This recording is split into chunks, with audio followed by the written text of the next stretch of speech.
삼성전자 주주분들, 이번 젠슨 황 방한을 보면서 이런 생각 드신 분들 많으셨을 겁니다. 엔비디아는 정말 SK하이닉스를 더 신경 쓰고 있는 걸까요? 아니면 이 모든 상견이 엔비디아가 한국 메모리 기업들을 움직이기 위한 계산된 전략일까요? 이번 방한에서 젠슨 황은 SK 최태원 회장과 여러 차례 만났습니다. 시장은 자연스럽게 SK하이닉스를 먼저 떠올리게 됩니다. 실제로 젠슨 황은 SK하이닉스에 대해 엔비디아의 가장 큰 메모리 파트너였고 앞으로도 그럴 것이라는 취지로 말했습니다. 그리고 HBM을 더 달라는 메시지도 나왔죠. 그런데 여기서 끝이 아닙니다. 젠슨 황은 삼성전자도 챙겼습니다. 이재용 회장과의 저녁 식사를 언급했고 전영현 삼성전자 DS 부문장과도 만나 HBM4E, HBM5, 파운드리 협력까지 논의했습니다. 이게 중요합니다. 엔비디아는 지금 한국 메모리를 한쪽만 고르는 게 아닙니다. SK하이닉스에는 이미 검증된 HBM 공급력을 더 요구하고 삼성전자에는 HBM 추격과 파운드리 협력, 장기 공급망 다변화를 동시에 요구하고 있습니다. 삼성전자는 지금 단순 HBM 추격주일까요?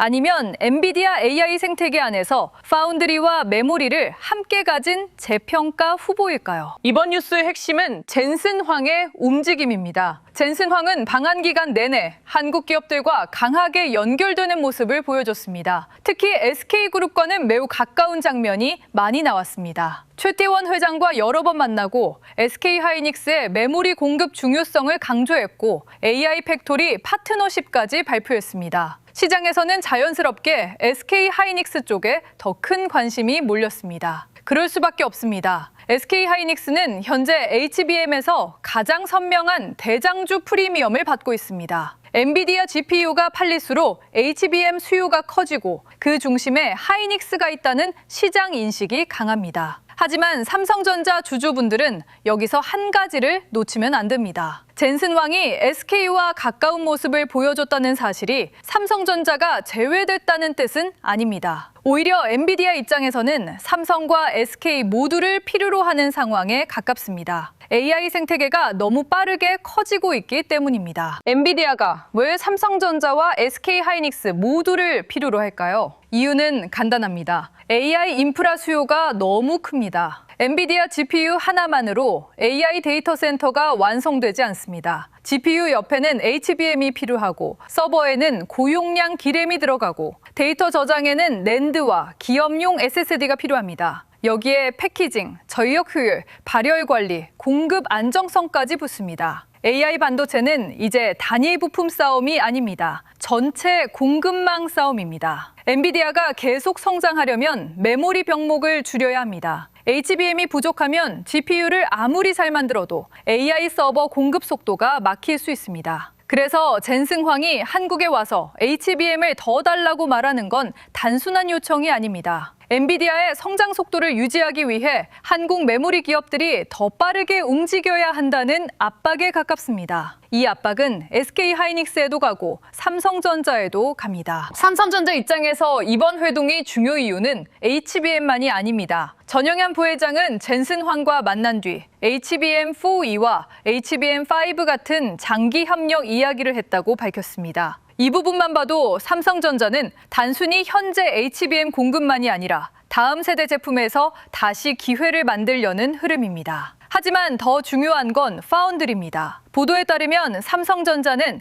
엔비디아와 4나노, 8나노 공정에서 자율주행 칩과 일부 가속기 관련 칩 협력을 진행하고 있고 다음 세대 협력도 논의 중인 것으로 알려졌습니다. 삼성전자가 엔비디아와 파운드리 협력을 공식적으로 언급한 건 주주 입장에서 의미가 큽니다. 삼성전자는 그동안 파운드리 때문에 할인을 받아왔습니다. 메모리 기대가 좋아도 파운드리 적자와 고객 신뢰 문제가 주가를 눌렀습니다. 그런데 엔비디아와의 협력이 구체화되면 이 할인 요인이 성장 옵션으로 바뀔 수 있습니다. 삼성전자 주주분들이 봐야 할 포인트는 바로 이겁니다. SK하이닉스는 HBM에서 이미 강하게 인정받았습니다. 시장에서는 SK하이닉스를 엔비디아의 핵심 HBM 파트너로 보고 있습니다. 그래서 주가도 훨씬 선명하게 움직였습니다. 반면 삼성전자는 HBM에서는 아직 더 증명해야 하고 파운드리에서는 신뢰를 회복해야 합니다. 그래서 답답해 보일 수 있습니다. 하지만 반대로 보면 삼성전자에는 아직 시장이 덜 인정한 영역이 남아 있습니다. HBM4E, HBM5, 파운드리, 첨단 패키징, D램과 낸드 회복, 그리고 엔비디아와의 다음 세대 협력까지 말이죠. 삼성전자의 문제는 가능성이 없다는 게 아닙니다. 가능성을 실적으로 증명해야 한다는 점입니다. 시장은 삼성전자에게 좋은 이야기보다 고객 인증, 양산 물량, 수율, 마진, 수주를 요구하고 있습니다. 이 증거들이 하나씩 나오면 삼성전자를 보는 시선은 달라질 수 있습니다. 파운드리 이야기를 조금 더 깊게 보겠습니다. 삼성전자 파운드리는 그동안 조단위 적자를 냈습니다. 수율 문제, 고객 확보, TSMC와의 격차가 계속 약점으로 지적됐습니다. 그런데 최근 분위기가 조금씩 바뀌고 있습니다. 삼성전자가 빅테크 물량을 하나씩 확보하고 있다는 보도가 이어지고 있고 엔비디아와의 협력 범위도 메모리를 넘어 파운드리까지 넓어지는 분위기입니다. 파운드리 사업은 가동률이 굉장히 중요합니다. 라인이 비어 있으면 고정비 부담이 커지고 손실이 커집니다. 반대로 고객 물량이 들어오고 가동률이 올라가면 수율 개선과 수익성 개선이 함께 진행될 수 있습니다. 그래서 삼성전자 파운드리에서 중요한 건 단순히 좋은 기술을 발표하는 게 아닙니다. 실제 고객 물량이 들어오고 그 물량이 공장 가동률을 높이고 손실을 줄여가는지가 핵심입니다. 엔비디아 협력은 바로 이 지점에서 의미가 있습니다. 물론 냉정하게 봐야 할 부분도 있습니다. 엔비디아와 협력한다는 말만으로 삼성전자 파운드리가 바로 TSMC를 따라잡는 건 아닙니다. 파운드리는 신뢰 산업입니다. 고객이 칩을 바뀔 때 보는 건 가격 하나가 아닙니다. 수율, 성능, 납기, 전력 효율, 설계 생태계, 패키징, 장기 로드맵까지 봅니다. TSMC는 이 영역에서 오랫동안 기록을 쌓아왔습니다. 삼성전자가 반등하려면 단순히 TSMC의 대안으로 거론되는 수준을 넘어 맡겨도 된다는 신뢰를 고객에게 보여줘야 합니다. 그런데 이번 뉴스에서 의미 있는 건 삼성전자가 아예 협력 테이블 밖에 있는 게 아니라는 점입니다. 엔비디아가 삼성전자와 파운드리, HBM, 장기 제품을 논의하고 있다는 것 자체가 삼성전자에게는 다시 문이 열려 있다는 뜻입니다. 이분을 실제 수주와 실적으로 연결하는 게 다음 과제입니다. 이번에 업계에서 파운드리 흑자 전환 시점에 관심을 갖는 것도 이런 이유 때문입니다. 그동안에는 내년 초 흑자 전환 가능성이 많이 거론됐습니다. 그런데 최근에는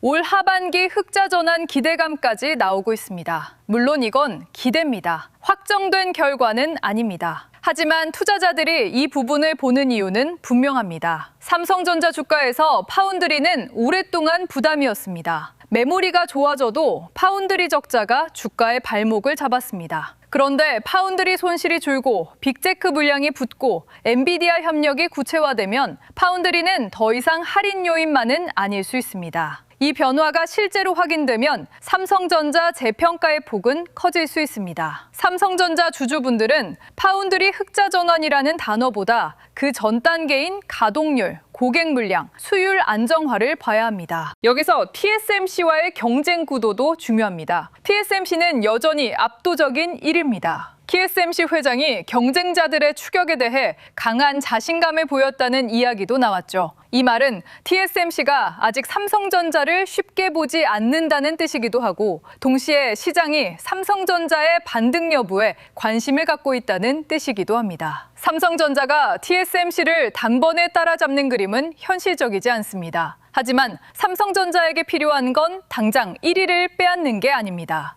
TSMC 일변도였던 빅테크 공급망에서 의미 있는 대안으로 다시 들어가는 겁니다. 고객 입장에서는 TSMC에만 모든 물량을 맡기는 구조가 부담스러울 수 있습니다. 가격, 생산 능력, 지정학적 리스크, 공급 안정성을 모두 봐야 하니까요. 삼성전자가 수율과 신뢰를 증명하면 일부 제품과 일부 공정에서 기회를 얻을 수 있습니다. 그 작은 기회가 쌓이면 파운드리 재평가는 생각보다 빠르게 움직일 수 있습니다. 이제 메모리 쪽으로 넘어가 보겠습니다. 삼성전자는 글로벌 메모리 1위 업체입니다. 최근 중국 CXMT 상장 이슈가 삼성전자의 악재가 아니라 오히려 재평가 신호가 될 수 있다는 분석도 나왔습니다. 처음 들으면 이상하게 느껴질 수 있습니다. 중국 메모리 기업이 상장하고 대규모 자금을 조달하면 삼성전자에 위협이 되는 것처럼 보이니까요. 하지만 곧 고성능 메모리 시장은 단순히 공장을 많이 짓는다고 되는 시장이 아닙니다. AI 서버용 메모리에는 성능, 전력 효율, 안정성, 고객 인증이 필요합니다. HBM, DDR5, LPDDR5 같은 고부가 메모리에서는 기술 격차와 고객 신뢰가 중요합니다. CXMT 상장은 오히려 시장이 글로벌 메모리 선도 업체들의 기술 프리미엄을 다시 확인하는 계기가 될 수 있습니다. 삼성전자와 SK하이닉스, 마이크론 같은 선도 업체의 시장 지배력이 다시 부각될 수 있다는 해석이 나오는 이유입니다. 삼성전자 실적 전망도 이 흐름과 연결됩니다. 메모리 공급 부족이 이어지고 디램과 낸드 가격이 강하게 올라가면 삼성전자 실적은 생각보다 더 빠르게 개선될 수 있습니다. 삼성전자는 HBM만 보는 회사가 아닙니다. 범용 디램, 서버 디램, 낸드, 기업용 SSD까지 넓은 메모리 포트폴리오를 가지고 있습니다. AI 데이터 센터가 커지면 HBM뿐 아니라 고용량 디램과 저장 장치 수요도 함께 커집니다. 이 점이 삼성전자의 강점입니다. SK하이닉스는 HBM에서 더 선명합니다. 삼성전자는 메모리 전체와 파운드리, 패키징까지 넓게 봐야 합니다. 그래서 삼성전자는 한 번에 강하게 인정받기보다 여러 영역에서 증거가 쌓일 때 재평가가 진행될 가능성이 큽니다. 디램과 낸드 가격, HBM4E와 HBM5, 파운드리 가동률, 빅테크 고객 물량이 모두 연결돼야 합니다. 투자자 입장에서 지금 가장 중요한 건 삼성전자를 단순히 하이닉스와 비교하는 데서 멈추지 않는 겁니다. 하이닉스는 HBM 대장주 프리미엄을 받고 있습니다. 그래서 AI 메모리 기대가 살아날 때 더 빠르고 선명하게 움직일 수 있습니다. 삼성전자는 다릅니다. HBM은 추격해야 하고 파운드리는 회복해야 하고 낸드와 디램은 이익을 키워야 하고 빅테크 고객 신뢰도 다시 쌓아야 합니다. 그래서 답답해 보입니다. 하지만 바로 그 이유 때문에 삼성전자에는 재평가 여지가 남아 있습니다. 시장이 아직 완전히 인정하지 않은 영역이 많기 때문입니다. 엔비디아와의 협력, 파운드리 흑자 전환 기대, 메모리 선도업체 프리미엄 재조명, 디램과 낸드 가격 상승이 함께 움직이면 삼성전자를 보는 계산은 달라질 수 있습니다. 다만 단기 주가는 여전히 수급과 시장 흐름을 봐야 합니다. 삼성전자에 좋은 뉴스가 많아도 외국인이 강하게 팔고 환율이 불안하고 미국 반도체주가 흔들리면 주가는 쉽게 올라가기 어렵습니다. 최근 시장은 하루하루 변동성이 매우 큽니다. 급락과 급반등이 반복되고 사이드카까지 발동되는 장세였습니다. 이런 장에서는 좋은 뉴스 하나만 보고 추격하는 건 위험합니다. 삼성전자가 진짜 강해지려면 외국인 매도 강도가 줄어야 합니다. 원달러 환율도 안정돼야 하고 미국 반도체 지수도 버텨야 합니다. 그리고 삼성전자 자체 뉴스가 기대에서 실적으로 넘어가야 합니다. 지금은 가능성과 변동성이 같이 있는 구간입니다. 좋은 뉴스는 분명 있지만 시장이 안정돼야 주가도 그 뉴스를 제대로 반영할 수 있습니다. 보유자 입장에서는 어떻게 봐야 할까요? 오래 들고 계신 삼성전자 주주분들은 이번 젠슨황 방안을 너무 한쪽으로만 해석할 필요는 없습니다. SK하이닉스의 강한 러브콜이 나온 건 맞습니다. 하지만 삼성전자도 엔비디아와 HBM4E, HBM5, 파운드리, 다음 세대 협력을 논의하고 있습니다. 삼성전자가 시장에서 완전히 배제된 그림은 아닙니다. 오히려 엔비디아가 삼성과 SK를 모두 움직이게 만드는 구도에 가깝습니다. 이 구도에서 삼성전자가 해야 할 일은 분명합니다. HBM은 고객 인증과 양산 물량으로 증명해야 합니다. 파운드리는 수율과 가동률, 고객 물량으로 증명해야 합니다. 디램과 낸드는 가격 상승을 실적으로 보여줘야 합니다. 보유자는 단기 등각보다 이 증거들이 하나씩 쌓이는지를 봐야 합니다. 삼성전자의 재평가는 이벤트 하나로 끝나는 게 아니라 증거가 누적되는 과정입니다. 신규 진입을 고민하는 분들은 조금 더 냉정해야 합니다. 삼성전자에 좋은 뉴스가 많아 보인다고 해서 무조건 바로 따라가는 건 위험합니다. 지금 시장은 변동성이 큽니다. 좋은 뉴스에도 흔들릴 수 있고 나쁜 뉴스에는 더 크게 흔들릴 수 있습니다. 신규 진입은 한 번에 들어가는 방식보다 분할 접근이 더 안정적입니다. 특히 삼성전자처럼 시가총액이 큰 종목은 좋은 뉴스가 실제 주가 추세로 바뀌려면 수급 확인이 필요합니다. 외국인 매도 강도가 줄어드는지, 기관이 다시 맞는지, 환율이 안정되는지, 미국 반도체주가 회복되는지 봐야 합니다. 그리고 HBM이나 파운드리 뉴스가 구체적인 고객과 물량, 실적으로 연결되는지도 확인해야 합니다. 좋은 회사와 좋은 매수 자리는 다릅니다. 삼성전자는 좋은 회사일 수 있지만 투자자는 좋은 자리와 좋은 흐름까지 함께 봐야 합니다. 앞으로 삼성전자에서 확인할 체크 포인트를 정리해 보겠습니다. 첫째, 엔비디아와의 HBM 협력입니다. HBM4E와 HBM5 논의가 고객 인증과 실제 공급으로 이어지는지 봐야 합니다. 둘째, 파운드리입니다. 4나노와 8나노 협력, 자유주행 칩과 차세대 제품 논의가 실제 수주와 가동률 개선으로 연결되는지 중요합니다. 셋째, 파운드리 흑자 전환 시점입니다. 올 하반기 기대가 현실화될 수 있는지 확인해야 합니다. 넷째, 메모리 가격입니다. 디램과 낸드 가격 상승이 삼성전자 이익을 얼마나 끌어올리는지 봐야 합니다. 다섯째, CXMT 상장 이후 시장 해석입니다. 중국의 추격보다 고부가 메모리 선도업체 프리미엄이 더 부각되는지 봐야 합니다. 여섯째, 외국인 수급과 환율입니다. 아무리 좋은 뉴스가 있어도 수급이 돌아서지 않으면 주가는 답답할 수 있습니다. 그리고 요즘처럼 시장 흐름이 빠르게 바뀌는 장에서는 혼자서 모든 뉴스와 수급을 따라가기 어렵습니다. 영상 하단 더보기란에 있는 심청 페이지를 통해 주도주 알림센터 입장 안내를 받아보실 수 있습니다. 주도주 알림센터에서는 시장 흐름과 관심 종목 신호를 중심으로 삼성전자, SK하이닉스,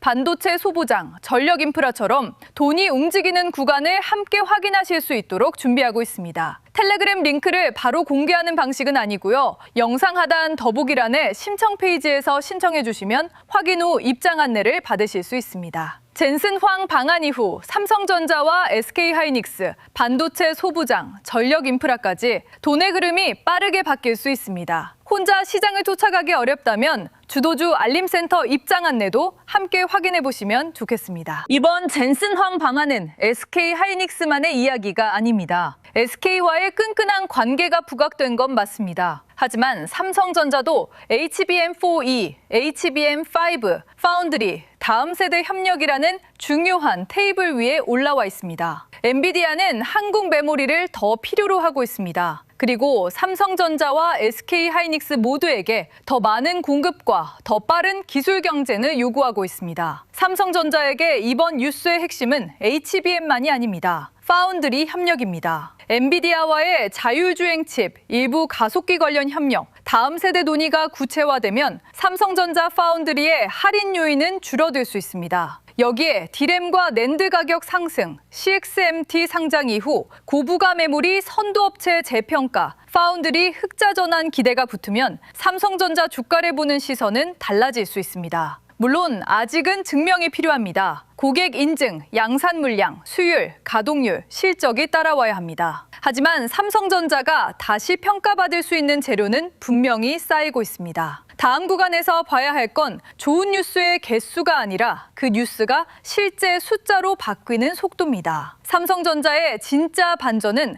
엔비디아가 웃어준 순간이 아니라 시장이 삼성전자의 HBM과 파운드리를 다시 믿기 시작하는 순간에 나올 수 있습니다.